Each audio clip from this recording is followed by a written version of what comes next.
వరకు ప్రాంతీయ పార్టీలు మెల్లమెల్లగా బలహీనపడినప్పుడు కాంగ్రెస్ బీజేపీ నువ్వా నేనా అని కొట్లాడుకుంటే అప్పుడు ప్రాంతీయ పార్టీలు పూర్తిగా కనుమరుగైపోయి ఇక జాతీయ పార్టీలు ఉండే ఆ స్టేట్లో ఉంటాయి. ఉదాహరణ కర్ణాటక కాలక్రమంలో అలాగే అయిపోయింది. ఇప్పుడు అక్కడ ఇక ఉన్నాయని ఆ చివరి చేతులు ఎత్తేసి వచ్చి మీతో కలిసిపోయాడు.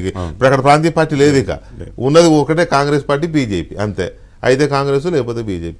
ఆ సిచ్యువేషన్ ఏమన్నా తెలంగాణలో వస్తుంది, ఆ చర్చ జరుగుతుంది. అది తీసుకొచ్చా అంటే బీఆర్ఎస్ ఏమైపోతుంది అంటే ఏమో కలుపుకోవచ్చు, మెర్జ్ చేసుకోవచ్చు, ఏం జరుగుతుంది. దయచేసి కేసీఆర్ గారు నా మీద ఆగ్రహం వ్యక్తం చేయకండి, ఇది ఒక చర్చ జరుగుతుంది అని చెప్తున్నా నేను. రైట్ కిషోర్ గారు, అది యాక్చువల్లీ బీఆర్ఎస్ పార్టీ నిర్మితమైన విధానమే అట్లా ఉందండి. ఇప్పుడు ఎవరు మొదలుపెట్టినా కానీ నైతిక హక్కు లేదు అంటున్నారు. ప్రజల్లో ఓకే, కోర్టుల్లో సంగతి పక్కకు పెడితే ప్రజల్లోకి వెళ్తే అయితే అది నిజమే కదా, మీరు అంతా ఇప్పటి వరకు చేశారు కదా. ప్రజా కోర్టులో అయితే ఓడిపోతారు వారు, ఏది బీఆర్ఎస్ వారు. ఇప్పుడు ఏదన్నా కొత్తగా కంప్లైంట్ చేసి యాగి చేస్తే అని మొన్నటి వరకు నువ్వు చేసిందే కదా అన్న టైప్లో.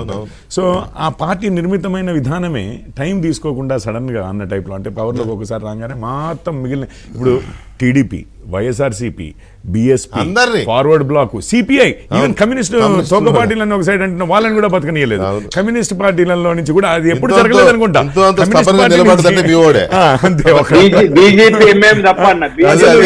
పార్టీ కూడా ఈవెన్ కమ్యూనిస్టులను కూడా వదలలేదు.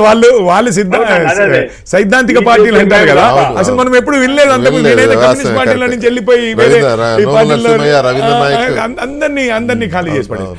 ఇప్పుడు వాళ్ళంతా కూడా ఆ రోజు చెప్పినది కారణం ఒకటే, అభివృద్ధి. మా నియోజకవర్గంలో అభివృద్ధి కావాలి అంటే కేసీఆర్ గారే దార్శనికులు, వారి వల్లనే అవుతుంది అని అన్నారు. 2 సార్లు అన్నారు, మొదటిసారే కాదు. 88 వచ్చిన తర్వాత కూడా తెలంగాణ ప్రజలు ఫస్ట్ 63 ఉన్నాయి, నిజంగానే అనుకున్నారు. కానీ రెండోసారి 88 వచ్చిన తర్వాత కూడా నెక్స్ట్ డే అసలు ఆపోజిషన్ ఉండొద్దు అన్నట్టుగా చేశారు కదా. 110 అయిపోయింది అండ్ అసలు ఉండొద్దు అన్న టైప్ లో చేశారు కదా.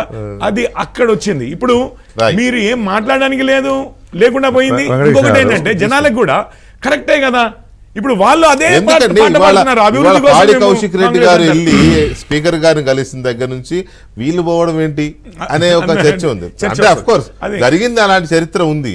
వాళ్ళకు కూడా అదే అంటారు రేపు పొద్దున. వాళ్ళు కూడా నేర్చుకున్నది ఏంటి అండి, వాళ్ళు కూడా నేర్చుకున్నది ఏంటి, అధికారంలో ఉన్న పార్టీలోకి మనం పోవాలి. వాళ్ళు మనం చెప్పాల్సింది కూడా ఒకటే, నియోజకవర్గ అభివృద్ధి కోసం మేము పోతున్నాము, ఏం పర్వాలేదు. కేసీఆర్ గారు 2 టర్మ్స్ లో చూపించారు ఈ యాంటీ డిఫెక్షన్ లా ఇవన్నీ కానీ ఉట్టియే. స్పీకర్ గారు ఏమి చెయ్యరు. ఫస్ట్